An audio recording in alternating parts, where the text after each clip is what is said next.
Welcome to my new vlog video. বন্ধুরা, আজকে আমরা এসেছি একটা ধান খেতে। এখানকার দৃশ্যটা আসলে অনেক সুন্দর।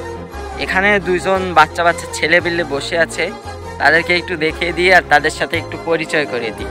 অবশ্যই তোমরা ভিডিওটা ফার্স্ট টু লাস্ট দেখবে, কেউ টেনে টেনে দেখবে না। তাহলে বন্ধুরা আমাদের সাথেই থাকো, চ্যানেলটা অবশ্যই সাবস্ক্রাইব করে রেখো।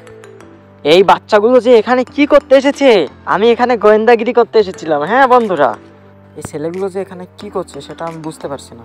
আর এই সে বাচ্চা বাচ্চা দুটো ছেলে বসে আছে। ভাই, আপনার নামটা কি? আমার নাম নীল বিশ্বাস। হ্যাঁ, আপনি কোথায় থাকেন? আমি হালুতে থাকি। হ্যাঁ, তাহলে এই যে আরেকটা বাচ্চা ছেলে, এই যে আপনার নাম কি ভাইয়া? আমার রুদ্রেন্দ্র বিশ্বাস। আপনিও কি এখানে থাকেন? না না না, আমি থাকি পেট্রোল। ও, পাটকেলঘাটা। ঠিক আছে বন্ধুরা, আর তোমাদের ভ্লগ ভিডিওটা কেমন লাগলো অবশ্যই কমেন্টে কমেন্ট করে বলবা, আর সে ভিডিওটা অবশ্যই একটু শেয়ার করে দিবা। আর আমাদের চ্যানেলে অবশ্যই নতুন হলে সাবস্ক্রাইব করতে ভুলবে না। আজকের মতো এখানেই বিদায় নিচ্ছি। পরের ভ্লগ ভিডিওতে দেখা হচ্ছে আপনাদের সাথে। আমি স্বপ্নিল বিশ্বাস।